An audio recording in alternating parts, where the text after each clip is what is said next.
In occasione dell'inaugurazione della nuova sede del Motoclub Lissaetis di Cuar, in territorio comunale di Corno di Rosazzo, è stata inaugurata anche la via che conduce presso la sede dell'associazione, intitolata all'indimenticato campione di motociclismo Marco Simoncelli.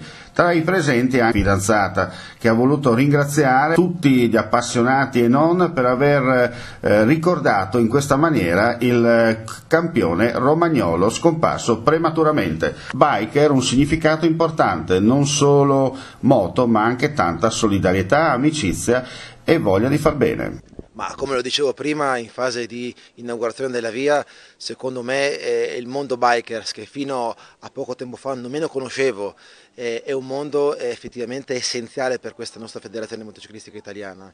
È un gruppo di ragazzi che poco hanno magari a che fare con lo sport agonistico, ma hanno un principio di vivere il motociclismo che è veramente sano e pieno di progetti di fronte a loro, e questa è una cosa che a noi ci rende orgogliosi che facciano parte del nostro mondo. Questa è la cosa che io dico.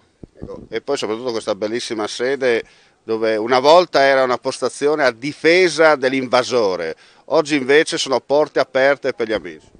Ma io mi auguro che veramente questa sia la casa di tutti i motociclisti della zona, un posto dove tutti possono condividere questa passione per il motociclismo, e mi auguro che veramente sia veramente frequentata non solo dai regionali ma anche da tutto il popolo bikers. Finalmente è operativa anche la sede dell'Issaetis di Cuar.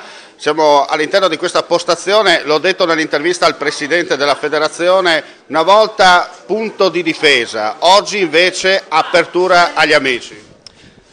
Sì, in effetti la volontà che il Motoclub ha espresso è stata quella di risistemare un bene demaniale al fine di poter recuperare questo per tutte le attività del Paese. La nostra attività all'interno del sociale nel Paese si è distinta in quella che è la collaborazione con tutte le associazioni del nostro comune, con tutte le attività che possono essere il no profit o anche le altre, al fine di dare uno spazio comune dove poter fare insieme delle attività. Questo è il nostro obiettivo. La sede è il primo passo, vogliamo condividere questo spazio con le persone e avere modo di far capire che il motociclismo non è solo ciò che sembra, ma in realtà è tanto impegno per l'insieme, tanto impegno per il sociale.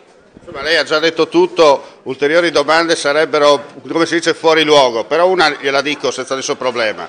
Anche l'apertura alla via dedicata al ricordo del SIC è importante perché si vuole mantenere viva la figura non solo sportiva di un ragazzo che comunque ha lasciato il segno in positivo.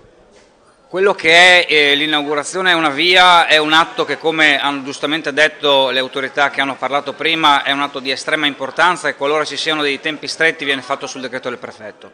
Questa è una volontà che a partire dal nostro Presidente abbiamo espresso per riuscire a dare continuità a un esponente del mondo sportivo di primissimo ordine che purtroppo è scomparso prematuramente. Quindi era la volontà di mantenere qualcuno che potesse dare un'idea di quello che è il motociclismo e portato questo a una via.